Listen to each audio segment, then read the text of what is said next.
So one of my favorite things to talk about is the joint-by-joint way of training.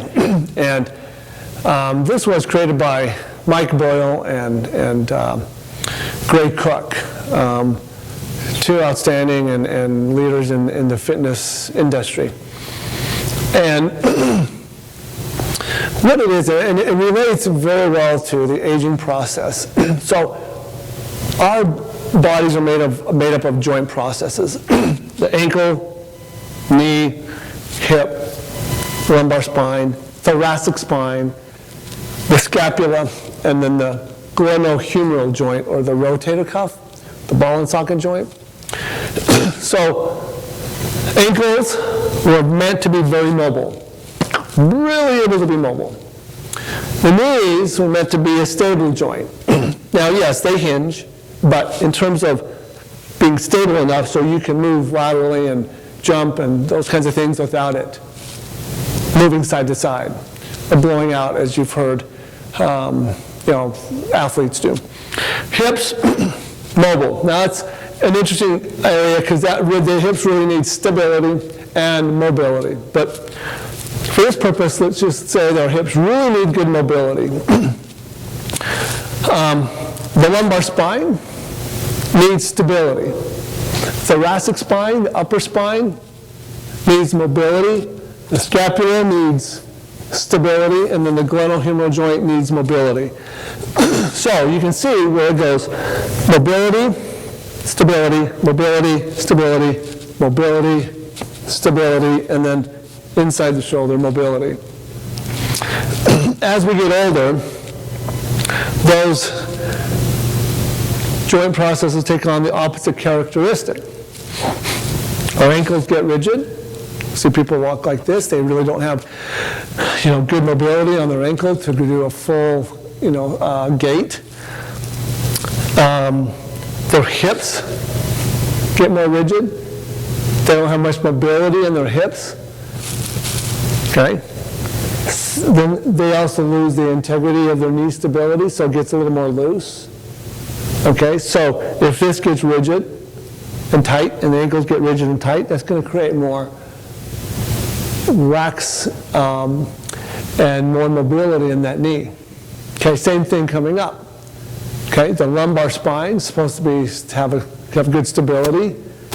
Okay, but it gets tweaked more because my thoracic spine, which is supposed to have good mobility, it gets tight and less able to move with a good full range of motion. So if my thoracic spine gets tighter and is less able to move with good range of motion, and my hips get tight and unable to move with good full range of motion, then if this is tight and that's tight, I go to move. Guess what? That lumbar spine, which is supposed to be stable, it kind of gets tweaked or tries to create movement for me because the joint above and below aren't doing a very good job. And so it's doing something, the lumbar spine's doing something that it really isn't made to do. Okay, so you can see how that works. So for us to be able to move better, increase our mobility, and to be safer, we need to work on these joint processes. So we need to do things to create more ankle mobility. We need to do things to create knee stability. Okay? And that's why squats and lunges, that creates nice strength in those ligaments and tendons and muscles surrounding the knee, making them really stable. We need to do things to create mobility in our hips. And then we need to do things to create stability in our lumbar spine, so planks, carries. And then we need to do things to free up our T-spine, so we do things to mobilize our thoracic spine. We need to create stability in our scapula, and that's where planks again come into play, or push-ups, or push-up holds, or something of that nature, and even some carries. And then shoulder mobility, the glenohumeral joint, okay, the rotator cuff. Shoulder slides, we do things to increase the mobility there. So the program that you're going to get here at Age Performance is going to encompass all that to make sure we build that all in so that we are able to move better, function better, and then we will be safer. We'll be less apt to injure ourselves.